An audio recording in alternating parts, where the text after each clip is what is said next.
चौथाई सदी का किस्सा है। 2-4 साल की बात नहीं। साल 1965 था। पाकिस्तान में अयूब खान का दौर चल रहा था। यह वह समय था जिसे एक तरफ विकास और तरक्की के नारों के लिए याद किया जाता है, तो दूसरी तरफ सख्त राजनीतिक नियंत्रण और सैन्य शासन के लिए भी। उसी साल ईरान के शाह मोहम्मद रजा शाह पहलवी पाकिस्तान के आधिकारिक दौरे पर आए।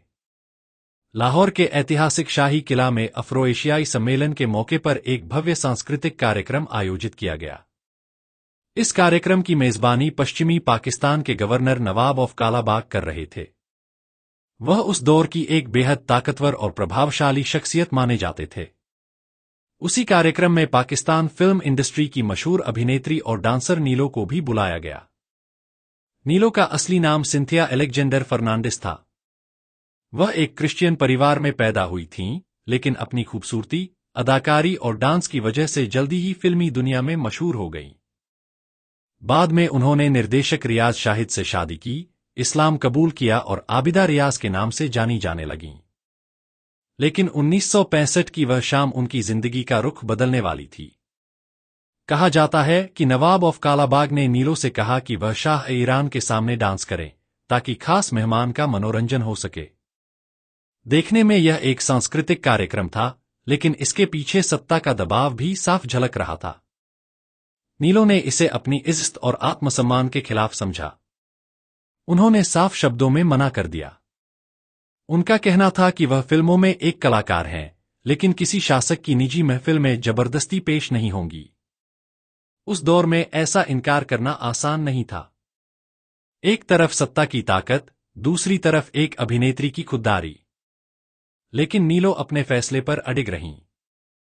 बताया जाता है कि उनके इनकार को व्यक्तिगत बेइज्जती समझा गया। उन पर दबाव डाला गया, धमकाया गया और उन्हें जबरदस्ती कार्यक्रम में ले जाने की कोशिश की गई। इस मानसिक तनाव और अपमान से टूटकर नीलो ने नींद की गोलियां खा लीं। यह एक बेहद गंभीर कदम था। सौभाग्य से उन्हें तुरंत अस्पताल पहुंचाया गया और डॉक्टरों की कोशिश से उनकी जान बच गई। यह घटना जल्द ही पूरे फिल्म जगत में फैल गई। कलाकारों और निर्माताओं ने विरोध किया, हड़ताल की और इसे कलाकारों की गरिमा का मुद्दा बना दिया। सवाल उठने लगा कि क्या कलाकार सिर्फ हुक्मरानों की खुशी के लिए हैं, या उनकी भी अपनी इज्जत और स्वतंत्रता है? इसी घटना से प्रेरित होकर मशहूर शायर हबीब जालिब ने नीलो नाम की कविता लिखी। यह कविता सिर्फ एक कलाकार के समर्थन में नहीं थी, बल्कि तानाशाही के खिलाफ एक मजबूत आवाज थी।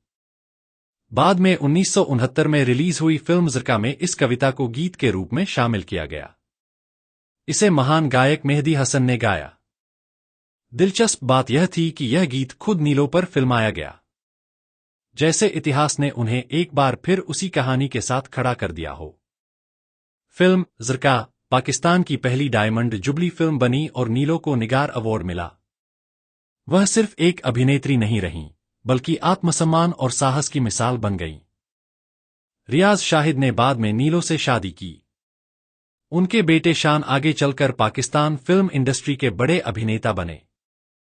26 नवंबर 1967 को नवाब ऑफ कालाबाग की हत्या कर दी गई।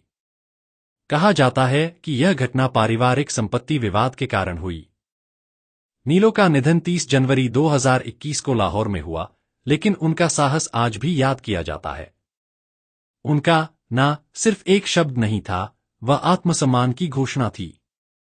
यह कहानी हमें याद दिलाती है कि सत्ता अस्थायी होती है, लेकिन साहस और आत्मसम्मान हमेशा जिंदा रहते हैं।